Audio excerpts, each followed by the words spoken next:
l'heure du journal sur TV+ Madagascar. Veuillez rester avec nous jusqu'à la fin de cette nouvelle édition. Sans plus tarder, voici les titres de ce soir. Le président de la République française Emmanuel Macron, accompagné de son épouse Madame Brigitte Macron, effectuera une visite d'État à Madagascar les mercredis 23 et jeudi 24 avril 2025.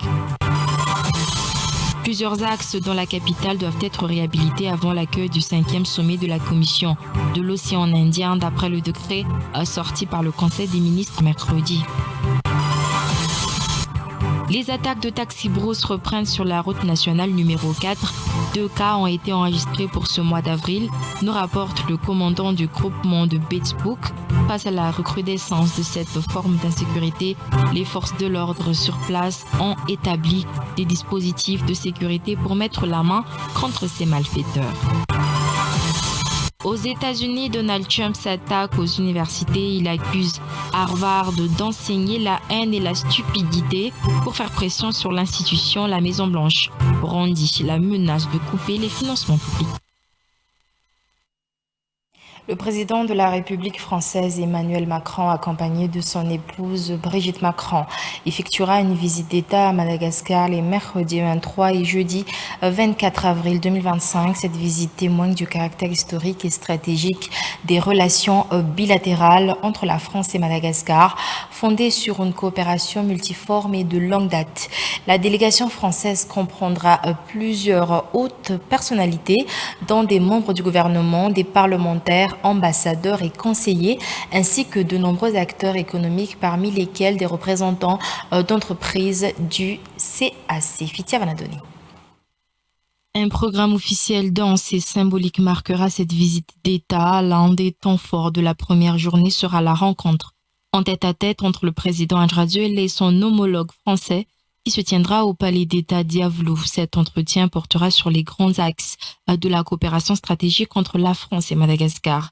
D'autres séquences majeures ponctueront cette visite d'État, notamment la signature de plusieurs accords de coopération entre les gouvernements malagasy et français, une séquence mémorielle, des visites de sites culturels emblématiques et une rencontre avec des opérateurs économiques engagés dans le développement du pays. Par ailleurs, les jeunes leaders malagasy auront l'opportunité d'échanger avec les deux chefs d'État dans le cadre de l'événement Young Leaders organisé au palais d'Andafiava-Racha à Antananarivo.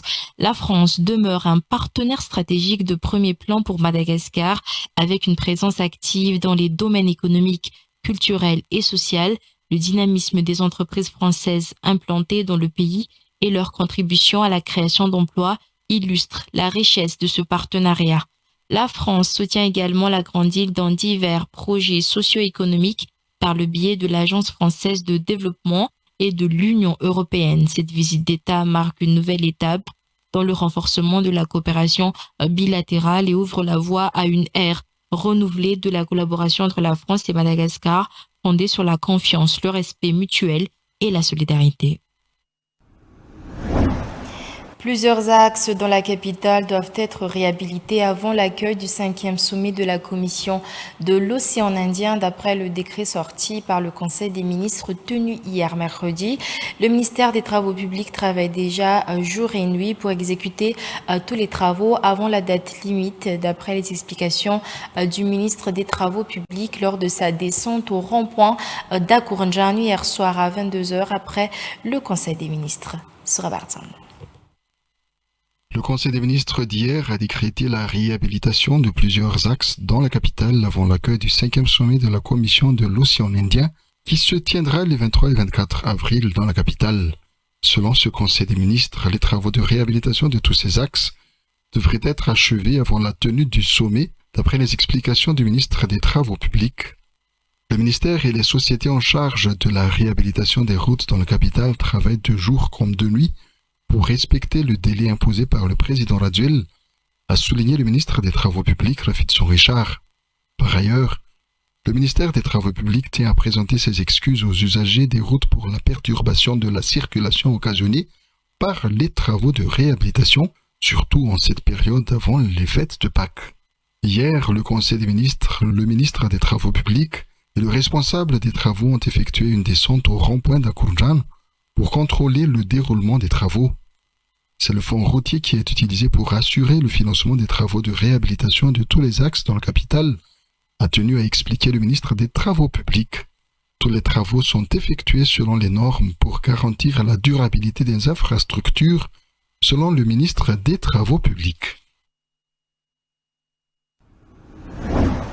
Insécurité, les attaques de taxi-brousse reprennent sur la route nationale numéro 4.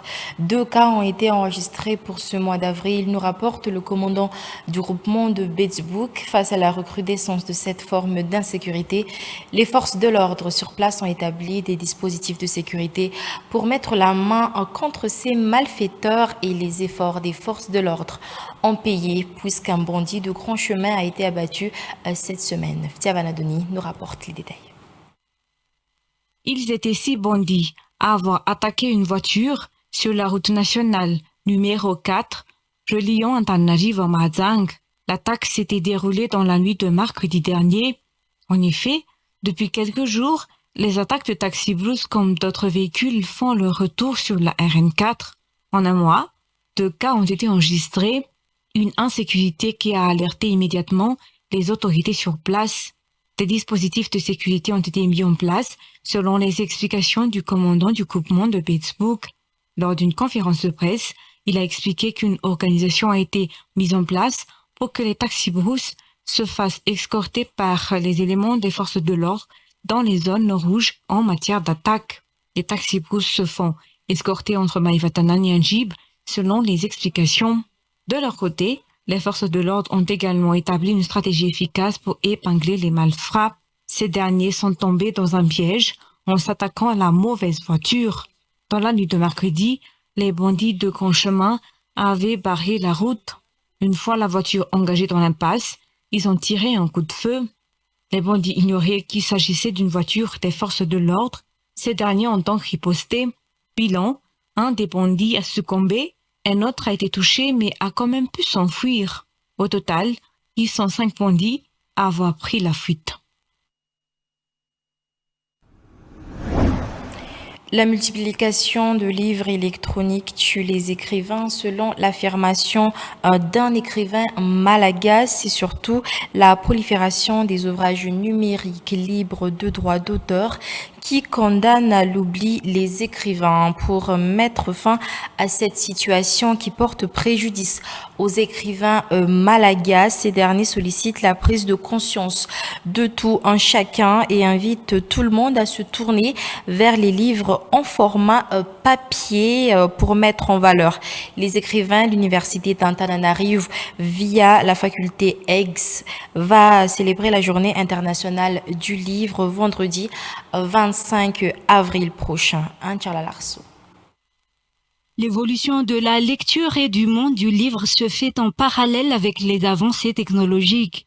Les auteurs et écrivains malagasy ne peuvent échapper à cette réalité. Les livres électroniques ont donc un impact important sur les auteurs et écrivains, positifs comme négatifs. Selon un écrivain malagasy, la multiplication des livres numériques sur les plateformes numériques engendre des pertes financières pour les auteurs malagasy. En effet, certaines plateformes numériques n'exigent pas de droits d'auteur, d'où cette baisse de revenus pour les auteurs et écrivains. Par ailleurs, les lecteurs s'attachent de moins en moins aux livres physiques ainsi qu'à leur valeur. Face à cette situation et pour revaloriser les écrivains et auteurs malagasy, l'université d'Antananarivo, par le biais de la faculté d'économie, de gestion et de sociologie, organise la journée internationale du livre le 25 avril prochain. De multiples activités telles que la mise en place de divers stands et expositions, ainsi que des ateliers d'écriture et de lecture sont au programme pour cette journée de célébration. L'objectif principal de toutes les activités étant la promotion de la lecture des livres en version physique, sans oublier celle de leurs auteurs. Aux États-Unis, Donald Trump s'attaque aux universités. Il accuse Harvard d'enseigner la haine et la stupidité pour faire pression sur l'institution. La Maison-Blanche brandit la menace de couper les financements au public. Reportage de France 24. Des étudiants et des professeurs rassemblés face à l'administration Trump. Dans plusieurs villes américaines, ils sont des centaines à protester en soutien aux universités face aux coupes budgétaires du président américain. Ce dernier a gelé plus de 2 milliards de dollars de subventions de l'État à l'université d'Harvard. Il menace désormais de lui interdire d'accueillir des étudiants étrangers si elle ne se soumet pas à un contrôle en matière d'admission et d'orientation politique. Nous n'allons pas céder aux demandes de révéler le nom de certains étudiants étrangers afin que leur visa soit révoqué sans raison valable et qu'ils soient expulsés vers leur pays d'origine. Nous allons défendre la liberté. Nous avons vu Harvard se défendre, le MIT, Stanford aussi. Les gens ne vont pas accepter cette attaque contre l'enseignement supérieur. L'administration Trump a réprimandé les universités américaines pour leur gestion des manifestations pro-palestiniennes l'année dernière à l'intérieur des campus, comme Columbia à New York et Berkeley à San Francisco. Donald Trump a qualifié ces manifestations d'anti-américaines et d'antisémites. Je pense qu'Harvard est une honte. Je pense que ce qu'ils ont fait est une honte. Ils sont très antisémites, que ce soit Columbia, Harvard ou Princeton. Je ne sais pas ce qui se passe, mais quand on voit à quel point ils ont mal agi, ils ont fait plein de choses mal, nous allons examiner tout cela de très près. Donald Trump estime qu'Harvard, qui possède 50 milliards de réserves, défend une idéologie et devrait donc être imposé comme une entité politique selon lui. Malgré le gel des subventions, l'université refuse de se plier aux demandes de l'administration Trump, mais d'autres, comme l'université de Columbia, a accepté d'engager de profondes réformes par peur de perdre 400 millions d'aides.